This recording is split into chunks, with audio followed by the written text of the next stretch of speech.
नमस्कार सभी साथियों को स्वागत करता हूं सभी का इस YouTube चैनल पर जिसका नाम है स्टडी विद पीएन लोधा। साथियों, रीट एग्ज़ाम 2022 के लिए मनोविज्ञान के 30 प्रश्नों का पेपर नंबर 86 लेकर आया हूं। टोटल 100 टेस्टों की ये मैंने सीरीज चला रखी है साथियों, और आज आपके जो टारगेट है 25 प्रश्नों को सही करने का टारगेट है आपका। लेवल 1 के लिए और लेवल 2 के लिए, दोनों के लिए बेहद ही उपयोगी ये टेस्ट है।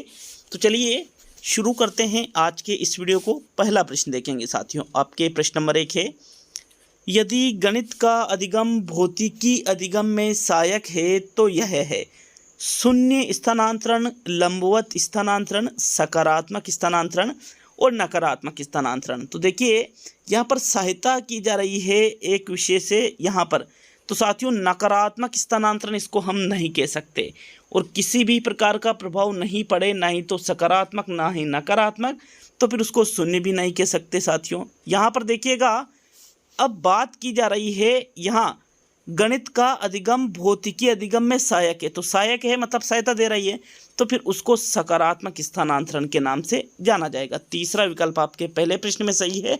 नेक्स्ट प्रश्न नंबर 2 पे आएंगे। दूसरा प्रश्न है साथियों आपके, एक बालक अनुपयोगी वस्तुओं से सुंदर पेंटिंग बनाता है, यह दर्शाता है प्रतिभाशालिता को, श्रेष्ठता को, सृजनशीलता को और दार्शनिकता को। तो देखिए अनुपयोगी वस्तुएं मतलब वह वस्तुएं जिनका उपयोग नहीं किया जाता है साथियों, ऐसी वस्तुओं को अनुपयोगी वस्तु कहते हैं। यदि कोई बालक उन अनुपयोगी वस्तुओं से सुंदर पेंटिंग बना रहा है साथियों, तो सुंदर पेंटिंग मतलब अनुपयोगी वस्तु से उपयोगी वस्तु बना दी, तो साथियों यदि ऐसा कोई बालक करता है तो मतलब वो बालक कैसा है, सृजनशील बालक है। इसलिए तीसरा विकल्प आपके दूसरे प्रश्न में सही है। नेक्स्ट प्रश्न नंबर 3 की ओर बढ़ेंगे। तीसरा प्रश्न है आपके, पावलोव के अनुबंधन प्रयोग में भोजन के पूर्व उपस्थित ध्वनि को क्या कहते हैं? अनुबंधित उद्दीपक, अनानुबंधित उद्दीपक, विलंबित उद्दीपक और ध्वन्यात्मक उद्दीपक। तो तीसरे प्रश्न में बताओ भाई कौन सा विकल्प आपके प्रश्न संख्या 3 का सही उत्तर होगा। यहाँ पर देखिएगा, भोजन के पूर्व उपस्थित ध्वनि किसकी ध्वनि होती थी? भोजन के पूर्व घंटी की ध्वनि होती थी साथियों। पहले घंटी की ध्वनि आती थी, फिर उसके बाद भोजन दिया जाता था। तो भोजन तो अनानुबंधित उद्दीपक होता है, और भोजन के पूर्व जो घंटी की ध्वनि होती है साथियों, वो कैसी ध्वनि है? कैसी उस ध्वनि को क्या कहा जाता है? अनुबंधित उद्दीपक उसको कहा जाता है। अतः पहला विकल्प आपके प्रश्न 3 में सही रहेगा। नेक्स्ट प्रश्न नंबर 4 पे आएंगे। तो चलिए चौथा प्रश्न देख लेते हैं। आपके प्रश्न संख्या 4 है, ब्रेल लिपि उपयोगी है अपंग छात्रों के लिए, नेत्रहीन छात्रों के लिए, श्रवण बाधित छात्रों के लिए और विकलांग छात्रों के लिए।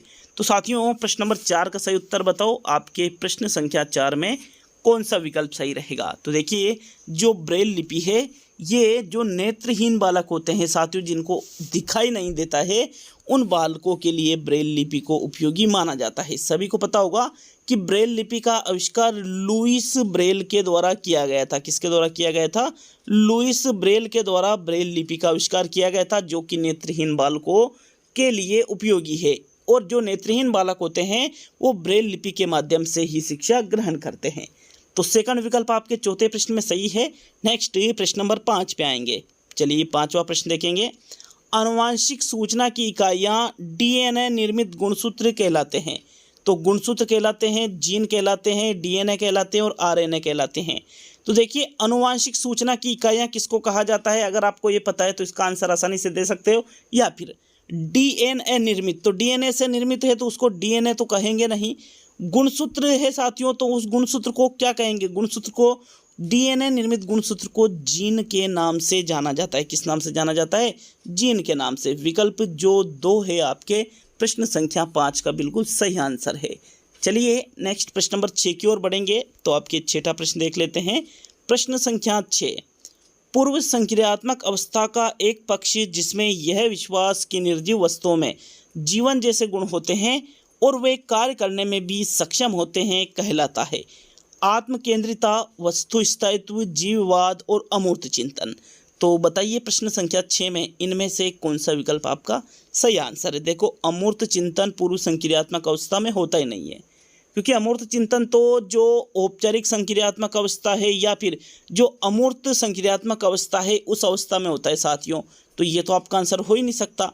वस्तु स्थित का मतलब होता है कि बालक के सामने कोई वस्तु है और अचानक हम उसको कहीं छुपा देते हैं, तो यदि बालक को ऐसा लगता है कि यार वो वस्तु गायब हो चुकी है, तो मतलब उसमें वस्तु अस्तित्व का भाव नहीं है और उसको पता है कि वो चीज़ यही है, तो उसमें वस्तु अस्तित्व आ जाता है। लेकिन बालक निर्जीव वस्तुओं में भी जीवन जैसे गुण होते हैं यदि वो ऐसा मानता है।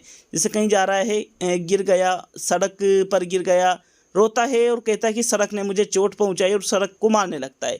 तो साथियों मतलब वो प्रत्येक वस्तु को जीवित मान रहा है और इसको जीववाद के नाम से जाना जाता है। किस नाम से जाना जाता है? जीववाद के नाम से। तो विकल्प 3 आपके प्रश्न संख्या 6 का बिल्कुल सही आंसर है साथियों। नेक्स्ट प्रश्न नंबर 7 पे आएंगे। तो 7वां प्रश्न है, किसी व्यक्ति द्वारा अपने स्वयं को दूसरे व्यक्तियों के साथ संबद्ध करने और उनकी विशेषताओं या दृष्टिकोण को स्वीकार करने की प्रक्रिया कहलाती है? प्रतिगमन, पलायन, तादात्म्य और उद्भवन। तो बताइए प्रश्न नंबर 7 में क्या आपका उत्तर होगा साथियों। देखिए 7वें प्रश्न का जो सही उत्तर है वो रहेगा विकल्प नंबर 3। तादात्म्य उसको कहा जाता है जिसमें कोई व्यक्ति खुद के व्यक्तित्व को दूसरे के जैसा बनाने का प्रयास करता है, दूसरे से खुद को जोड़ करके उनके जैसा बनने का प्रयास करता है, तो इसी को तादात्म्य के नाम से जाना जाएगा साथियों। थर्ड विकल्प आपके प्रश्न 7 में सही है। नेक्स्ट प्रश्न नंबर 8 की ओर बढ़ेंगे। तो चलिए 8वां प्रश्न देख लेते हैं। आपके प्रश्न नंबर 8 है, निम्न में से कौन सा बुद्धि के बारे में सत्य नहीं है? यह व्यक्ति की मानसिक क्षमता है, यह सामंजस्य स्थापित करने में सहायक है, यह व्यवहार की गुणवत्ता से आंकी जाती है और यह एक अपरिवर्तनशील विशेषता है। तो इनमें से इन चारों विकल्पों में से जो बुद्धि के बारे में सत्य नहीं है उसका चयन आपको प्रश्न संख्या 8 में करना है। तो बताइए 8वें में कौन सा विकल्प सही है? तो पहला विकल्प देखिए कि मानसिक क्षमता है, तो बिल्कुल बुद्धि हमारी मानसिक क्षमता ही होती है। सामंजस्य स्थापित करने में सहायक है, अगर किसी बालक में, किसी व्यक्ति में बुद्धि अधिक है तो वो दूसरों के साथ सामंजस्य आसानी से कर पाता है। व्यवहार की गुणवत्ता से भी आंकी जाती है कि किस प्रकार से हम अपना व्यवहार करते हैं। अगर जो व्यवहार करने का सही तरीका है, बेस्ट तरीका है, यदि हमारा व्यवहार वैसा होता है तो साथियों कोई भी कह सकता है कि यार ये बहुत ही बुद्धिमान आदमी है। लेकिन चौथा विकल्प कह रहा है कि यह एक अपरिवर्तनशील विशेषता है, तो जी ऐसा नहीं है। आपके चौथा जो विकल्प है ये बुद्धि के बारे में सत्य कथन नहीं है साथियों। तो 8वें प्रश्न में आपके 4th विकल्प सही है। नेक्स्ट प्रश्न संख्या 9 की ओर बढ़ेंगे। चलिए 9वां प्रश्न देखेंगे। आपके प्रश्न संख्या 9 क्या पूछ रहा है? निम्न में से कौन सा बुद्धि का सिद्धांत संज्ञानात्मक प्रक्रिया पर आधारित है? स्टर्नबर्ग का त्रितंत्रीय सिद्धांत, गार्डनर का बहुबुद्धि सिद्धांत, गिलफोर्ड का त्रिआयामी सिद्धांत और स्पीयरमैन का द्विकारक सिद्धांत। तो जो बुद्धि का सिद्धांत संज्ञानात्मक प्रक्रिया पर आधारित है उसका चयन प्रश्न संख्या 9 में करना है। बताइए 9वें प्रश्न में आपके कौन सा सही आंसर रहेगा? तो साथियों जो स्टर्नबर्ग का त्रितंत्रीय सिद्धांत है यह बुद्धि के संज्ञानात्मक प्रक्रिया पर आधारित सिद्धांत है, अतः विकल्प 1 आपके प्रश्न 9 में सही है। नेक्स्ट 10वां प्रश्न देख लेते हैं। तो चलिए 10वें प्रश्न की ओर बढ़ेंगे। एक पत्नी का अपने पति से प्रथम बार झड़प होने पर अपनी माँ के घर लौट जाना एक उदाहरण बनता है। तो युक्तिकरण का उदाहरण बनता है, प्रतिक्रिया निर्माण का उदाहरण बनता है, प्रतिगमन का उदाहरण बनता है या विपरीत रचना का उदाहरण बनता है। देखिए यहाँ पर पत्नी के द्वारा क्या किया जा रहा है कि पति से प्रथम बार झड़प, मतलब प्रथम बार पति से लड़ाई हुई तो वो लौट करके कहाँ गई? उसकी माँ के यहाँ गई साथियों। तो ऐसी स्थिति में ये जो उदाहरण है ये प्रतिगमन का उदाहरण है। किसका उदाहरण है ये? प्रतिगमन का। विकल्प 3 आपके सही है। युक्तिकरण में कोई बहाना ढूंढा जाता है साथियों, विपरीत रचना में यहाँ पर लक्ष्य की ही बुराई कर ली जाती है। तो 10वें प्रश्न में थर्ड विकल्प ही सही रहेगा। नेक्स्ट 11वां प्रश्न देख लेते हैं। चलिए 11वें प्रश्न की ओर बढ़ेंगे। आपके प्रश्न नंबर 11, निम्न में से कौन सा कथन सही नहीं है? तो पहला कथन है सृजनशीलता किसी भी कला में मौलिकता होती है। दूसरा कथन है सृजनशीलता के लिए चिंतन आवश्यक नहीं है। तीसरा है सृजनशीलता किसी किए गए काम का एक नया परिणाम होता है। और चौथा विकल्प है सृजनशीलता में समाज या किसी समूह के लिए उपयोगी होनी चाहिए। तो 11वें प्रश्न में जो कथन आपको यहाँ सही नहीं लग रहा है उसका चयन प्रश्न नंबर 11 में करना है। बताइए 11वें प्रश्न का सही उत्तर क्या रहेगा? साथियों सृजनशीलता किसी भी कला में मौलिकता होती है। मौलिकता मतलब एक तरह से नवीनता, सही कथन है। सृजनशीलता के लिए चिंतन आवश्यक नहीं है, गलत है साथियों ये। सृजनशीलता किसी किए गए काम का एक नया परिणाम होता है, ये भी सही कथन है। और सृजनशीलता में समाज या किसी समूह के लिए उपयोगिता होनी चाहिए, ये भी सही है। ओनली दूसरा ही विकल्प जो है आपके ये गलत कथन है। क्यों? क्योंकि सृजनशीलता के लिए चिंतन की आवश्यकता पड़ती है। तो 11वें प्रश्न में आपके दूसरा विकल्प सही है। नेक्स्ट प्रश्न नंबर 12 की ओर बढ़ते हैं। आपके प्रश्न संख्या 12 है, निम्न में से कौन सा शिक्षण का त्रिआयामी साधन है? एक फूल, मेज, कुर्सी, मॉडल और इनमें से सभी। तो जो शिक्षण का त्रिआयामी साधन है उसका चयन प्रश्न नंबर 12 में करना है साथियों। देखिए, त्रिआयामी साधन का मतलब होता है वह साधन जिसकी लंबाई हो, चौड़ाई हो और ऊंचाई हो, उसी को कहा जाता है त्रिआयामी साधन। तो फूल, मेज, कुर्सी और मॉडल, इसमें तीनों ही चीज़ें होती है तीनों में। अतः यहाँ पर उपरोक्त सभी वाला जो चौथा विकल्प है साथियों, ये सभी ही, ये सारे ही त्रिआयामी साधन के अंतर्गत आ जाएंगे। तो प्रश्न संख्या 12 में आपके चौथा विकल्प सही आंसर रहेगा। चलिए नेक्स्ट ये प्रश्न नंबर 13 को देख लेते हैं। तो आपके 13वां प्रश्न आपसे क्या पूछ रहा है? प्रशिक्षण एवं अभ्यास संबंधित है संज्ञानात्मकवाद से, व्यवहारवाद से, निर्मितवाद से और इनमें से कोई नहीं। तो कोई नहीं को तो आप विकल्प से हटा दीजिए। 13वें प्रश्न में प्रशिक्षण एवं अभ्यास किससे संबंधित है साथियों? 13वें प्रश्न में आपके जो राइट आंसर है प्रशिक्षण एवं अभ्यास इनमें से व्यवहारवाद से संबंधित है। किससे संबंधित है? व्यवहारवाद से। तो सेकंड विकल्प आपके 13वें प्रश्न में सही है। नेक्स्ट प्रश्न नंबर 14 की ओर बढ़ते हैं। चलिए 14वां प्रश्न देखेंगे।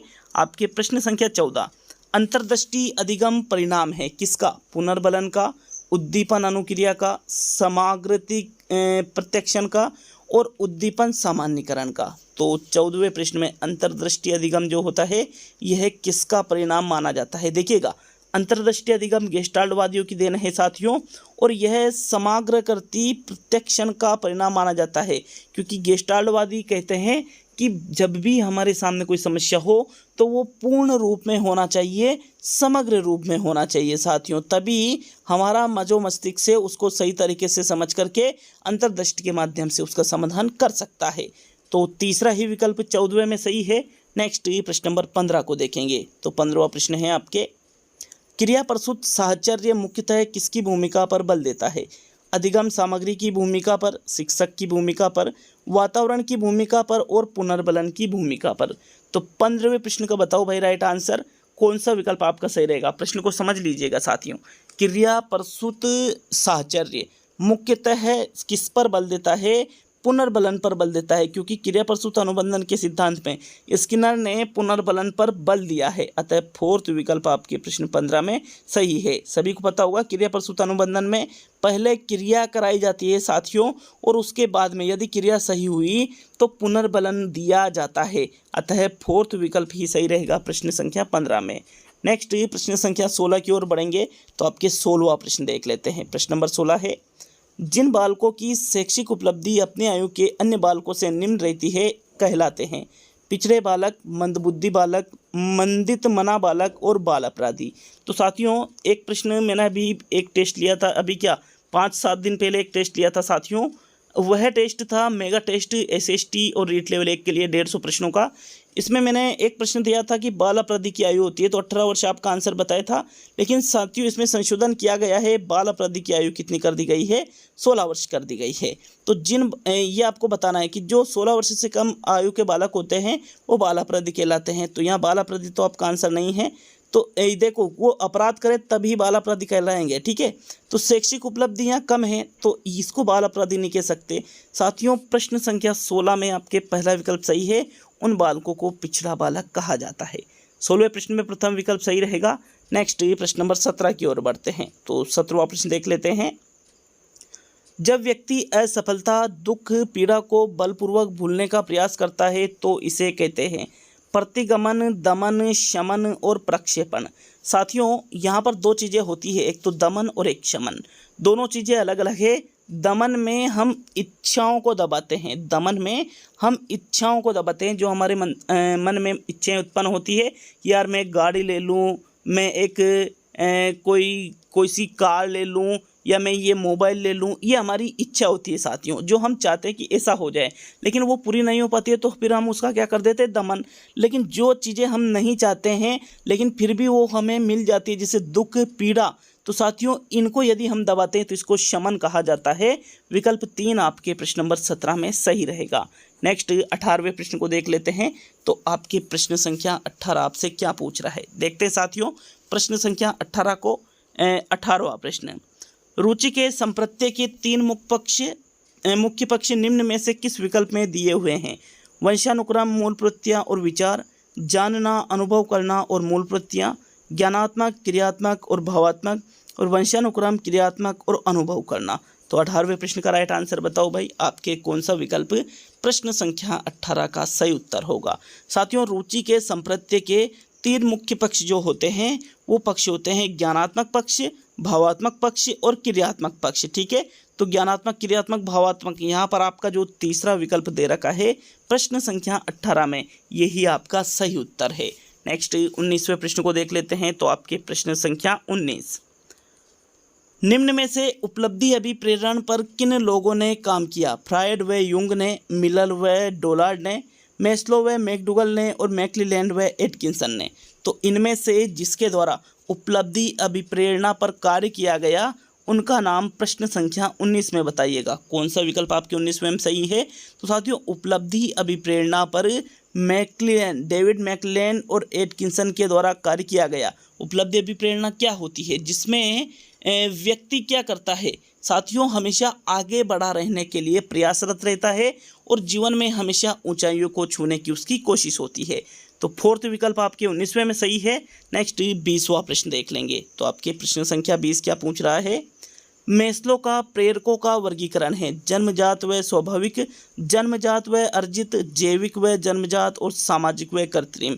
तो मैस्लो ने जो प्रेरकों का वर्गीकरण दिया है उसका चयन प्रश्न नंबर 20 में करिएगा। कौन सा विकल्प आपका सही है जो मैस्लो का प्रेरकों का वर्गीकरण है? तो साथियों मैस्लो ने 2 प्रकार के प्रेरक बताए। कितने प्रकार के प्रेरक बताए हैं? 2 प्रकार के। एक तो जन्मजात प्रेरक, कौन से प्रेरक? जन्मजात प्रेरक, और साथियों एक अर्जित प्रेरक। ये दोनों ही प्रकार के जो है प्रेरक है, इनका उल्लेख मैस्लो के द्वारा बताया गया है। तो विकल्प 2 आपके 20वें प्रश्न में सही है। नेक्स्ट प्रश्न नंबर 21 की ओर बढ़ेंगे साथियों। तो चलिए 21वां क्वेश्चन देख लेंगे। आपके प्रश्न संख्या 21 आपसे क्या पूछ रहा है? निम्न में से बुद्धि का बहुतत्व का सिद्धांत दिया गया, बिने के द्वारा दिया गया, स्पीयरमैन के द्वारा दिया गया, थ्रस्टन के द्वारा दिया गया और थॉर्नडाइक के द्वारा दिया गया। तो इनमें से बहुतत्व का सिद्धांत जिनके द्वारा दिया गया है उसका चयन प्रश्न संख्या 21 में करना है। साथियों बिने ने तो एक तत्व का सिद्धांत दिया था। कैसा सिद्धांत दिया था? एक तत्व का सिद्धांत दिया था। स्पीयरमैन ने द्वितत्व और त्रितत्व, ये दोनों ही सिद्धांत किसने दिए थे? स्पीयरमैन ने दिए थे। लेकिन साथियों यहाँ बात की जा रही है बहुतत्व की, तो बहुतत्व का सिद्धांत थॉर्नडाइक के द्वारा दिया गया है। एक चीज़ और याद रखनी है, बहुतत्व यहाँ दे रखा है, अगर विकल्प में होता, प्रश्न में होता बहुबुद्धि का सिद्धांत, तो बहुबुद्धि का सिद्धांत आपको करना था साथियों। गार्डनर के द्वारा बहुबुद्धि का सिद्धांत दिया गया और बहुतत्व का सिद्धांत थॉर्नडाइक के द्वारा दिया गया है। तो विकल्प 4 आपके प्रश्न 21 में सही उत्तर है। चलिए नेक्स्ट प्रश्न नंबर 22 की ओर बढ़ेंगे। तो आपके 22वां प्रश्न देखेंगे। अधिगम होता है विद्यालयों में होता है, विद्यालय के बाहर होता है, दोनों, विद्यालय में भी और विद्यालय के बाहर भी, और केवल कक्ष में। तो प्रश्न संख्या 22 का उत्तर बताओ, अधिगम इनमें से किस स्थान पर होता है? साथियों 22वें प्रश्न में आपके जो सही उत्तर है, अधिगम सिर्फ विद्यालय में ही नहीं बल्कि विद्यालय के बाहर भी होता है। मतलब विद्यालय में भी होता है और विद्यालय के बाहर भी होता है। तो जो तीसरा विकल्प है दोनों वाला, विद्यालय में भी और विद्यालय के बाहर, ये आपका बिल्कुल सही उत्तर है। अधिगम ऐसा तो है ही नहीं कि बालक सिर्फ स्कूल में सीख सकेंगे साथियों, स्कूल के बाहर भी तो एक दुनिया होती है उनकी, वो वहाँ पर भी चीज़ों को सीखते हैं। अतः हम कह सकते हैं कि बालक विद्यालय में भी सीखता है और बालक विद्यालय के बाहर भी सीखता है। अतः तीसरा विकल्प आपके प्रश्न संख्या 22 का सही उत्तर होगा साथियों। नेक्स्ट प्रश्न संख्या 23 की ओर बढ़ेंगे। तो चलिए 23वां प्रश्न देख लेते हैं। आपके प्रश्न संख्या 23, कार्यसूचक क्रिया परिभाषित करना किस उद्देश्य से संबंधित है? ज्ञान से, बोध से, प्रयोग से और विश्लेषण से। तो 23 का उत्तर बताओ भाई, कौन सा विकल्प इसमें 23 में कौन सा विकल्प आपका सही उत्तर होगा? कार्यसूचक क्रिया परिभाषित करना, देखो किसी भी चीज़ को परिभाषित करना, किसी भी चीज़ को जानना, किसी भी चीज़ को पहचानना, ये किसके अंतर्गत आता है साथियों? ज्ञानात्मक उद्देश्यों के अंतर्गत आता है। अतः यहाँ पर जो पहला विकल्प है ज्ञान वाला, ये आपके 23 का बिल्कुल सही उत्तर है। नेक्स्ट प्रश्न नंबर 24 को देख लेते हैं। तो आपके 24वां प्रश्न है, शिक्षा नवोन्मेष का अर्थ है कक्षा में पढ़ाने की नवीन विधियाँ, अनुदेशन के विशेष यंत्रों का प्रयोग करना, शिक्षण के विभिन्न अभ्यास और शिक्षण तकनीक के नवीन साधनों की खोज। तो 24 का बताओ राइट आंसर। शिक्षा नवोन्मेष का अर्थ इनमें से किस विकल्प में दे रखा है साथियों? 24 का राइट आंसर देख लेते हैं। देखिए 24वें प्रश्न में जो आपके सही उत्तर है, शिक्षा नवोन्मेष का अर्थ होता है शिक्षण तकनीक के नवीन साधनों की खोज करना ही शिक्षा नवोन्मेष कहलाता है। विकल्प 4 आपके 24 का सही उत्तर है। नेक्स्ट प्रश्न नंबर 25 पे आते हैं। 25वां प्रश्न देखेंगे। प्रश्न नंबर 25 है, क्रियात्मक अनुसंधान सीमित होता है, मोहल्ले तक सीमित होता है, विद्यालय तक सीमित होता है, गांव तक सीमित होता है या कक्षा तक सीमित होता है? तो 25 का बताओ भाई, पहला, दूसरा, तीसरा या चौथा? राइट आंसर देख लेते हैं 25 में। साथियों जो क्रियात्मक अनुसंधान होता है यह कक्षा, गांव, मोहल्ले नहीं बल्कि विद्यालय तक ये सीमित होता है, क्योंकि कक्षा से बाहर भी किया जाता है विद्यालय में साथियों, मोहल्ले और गांव में नहीं बल्कि विद्यालय में किया जाता है क्रियात्मक अनुसंधान। और क्रियात्मक अनुसंधान के जनक कौन है? स्टीफन एम कोरे इसके जनक है, जिसमें इन्होंने बताया है कि विद्यालय से संबंधित जो समस्या साथियों उनका समाधान क्रियात्मक अनुसंधान से त्वरित गति से हो जाता है साथियों। तो 25 में आपके सेकंड विकल्प बिल्कुल सही रहेगा। नेक्स्ट प्रश्न नंबर 26 पे आएंगे। वीडियो अच्छा लगे तो वीडियो को लाइक और कम से कम 2 जगह शेयर जरूर करिएगा अगर आपको दिल से अच्छा लगता है साथियों, और कमेंट करके जाना 30 में से आपने कितने प्रश्न सही किए हैं। ठीक है, तो चलिए 26वें प्रश्न की ओर बढ़ते हैं। आपके 26वां प्रश्न है, किसने उपलब्धि परीक्षाओं को मानकीकृत व अमानकीकृत या शिक्षक निर्मित परीक्षण में वर्गीकृत किया है? डगलस व हॉलैंड ने, मॉरिसन व सिम्पसन ने, बर्नन व बर्ट ने, और इनमें से कोई भी नहीं? तो 26 का बताइए आपके कौन सा विकल्प सही रहेगा? साथियों उपलब्धि परीक्षाओं को 2 भागों में वर्गीकृत करने वाले कौन कौन से 2 भाग? मानकीकृत परीक्षण और अमानकीकृत परीक्षण। अमानकीकृत परीक्षण को शिक्षक निर्मित परीक्षण भी कहते हैं, और यह जो वर्गीकरण किया गया है डगलस व हॉलैंड के द्वारा किया गया है। किन के द्वारा किया गया है? डगलस व हॉलैंड के द्वारा। तो विकल्प 1 आपके 26 का सही उत्तर होगा। नेक्स्ट 27 पे आएंगे साथियों। देखो जो मानकीकृत परीक्षण होते हैं ये ज़्यादा विश्वसनीय होते हैं, और शिक्षक निर्मित परीक्षण या अमानकीकृत कम विश्वसनीय होते हैं, तो आपको ये भी याद रखना है। 27 पे आएंगे साथियों। 27वां प्रश्न है, मानव विकास को निम्न क्षेत्रों में विभाजित किया जाता है? शारीरिक, संज्ञानात्मक, संवेगात्मक और सामाजिक।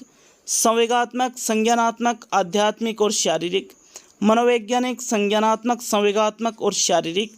और शारीरिक, आध्यात्मिक, संज्ञानात्मक और सामाजिक। तो इनमें से वह विकल्प कौन सा है जिसमें मानव विकास के क्षेत्र बिल्कुल सही तरीके से दे रखे हैं साथियों? तो देखिए आध्यात्मिक क्षेत्र नहीं होता है, तो दूसरा और चौथा विकल्प तो आपके 27 में गलत हो जाता है, पहला और तीसरा बचता है साथियों। तो शारीरिक क्षेत्र भी है, यहाँ पर भी है, संज्ञानात्मक क्षेत्र भी है, यहाँ पर भी है, संवेगात्मक क्षेत्र भी है, यहाँ पर भी है, और सामाजिक भी है, लेकिन इसमें मनोवैज्ञानिक है। तो साथियों मानव विकास को यहाँ पर शारीरिक, संज्ञानात्मक, संवेगात्मक और सामाजिक क्षेत्रों में विभाजित किया गया है। अतः 27 में आपके जो प्रथम विकल्प है ये बिल्कुल सही उत्तर है साथियों। नेक्स्ट 28 पे आएंगे, तो आपके 28वां प्रश्न देख लेते हैं। प्रश्न नंबर 28, निम्न में से कौन सा कथन सही नहीं है? विकास लंबवत सीधा न होकर वर्तुलाकार होता है। विकास की गति की दर एक सी रहती है। विकास मस्तिष्काधोमुखी क्रम में होता है। और विकास केंद्र से बाहर की ओर होता है। तो इनमें से जो कथन सही नहीं है, मतलब जो कथन गलत है, उसका चयन प्रश्न नंबर 28 में करो साथियों। कौन सा विकल्प आपके प्रश्न 28 में सही है? देखो 28वें प्रश्न का सही उत्तर देख लेते हैं। विकास लंबवत सीधा न होकर वर्तुलाकार होता है, सही कथन है। विकास की गति की दर एक से रहती है, ये गलत है साथियों। आपको गलत ही देखना था, कथन सही नहीं है मतलब गलत देखना था, क्योंकि विकास की गति अलग अलग अवस्थाओं में अलग अलग होती है। जैसे शिशुअवस्था में तीव्र होती है, बाल्यावस्था में कुछ मंद हो जाती है, किशोरावस्था में वापस तीव्र हो जाती है, फिर वयस्क अवस्था में वापस थोड़ी मंद हो जाती है। तो ये चीज़ें होती रहती है, एक सी गति नहीं होती है साथियों। अतः दूसरा विकल्प आपके 28 में सही उत्तर है। अब आज का सेकंड लास्ट प्रश्न देखेंगे साथियों, लेकिन वीडियो अच्छा लगे लाइक शेयर करिएगा और कमेंट करके ये भी बताना अगर आपको किसी प्रश्न में त्रुटि लगती है तो वो भी कमेंट करके ज़रूर बताइएगा साथियों। तो चलिए 29वें प्रश्न की ओर बढ़ेंगे। आपके प्रश्न संख्या 29, किशोरों में संवेग नियंत्रण का सबसे अच्छा उपाय है युक्तिकरण, प्रक्षेपण, शोधन और दमन। तो संवेग नियंत्रण का सबसे अच्छा उपाय किशोरों में जो है उसका चयन करो साथियों प्रश्न नंबर 29 में। इनमें से कौन सा विकल्प आपका सही रहेगा? देखो 29वें प्रश्न का जो सही आंसर है किशोरों में संवेग नियंत्रण का सबसे जो अच्छा उपाय माना जाता है वो होता है साथियों शोधन, जिसको मार्गांतीकरण के नाम से भी जाना जाता है। किस नाम से? मार्गांतीकरण के नाम से भी इसको जानते हैं। तो थर्ड विकल्प ही 29 में सही है। अब आज का अंतिम और 30वां प्रश्न देख लेते हैं साथियों।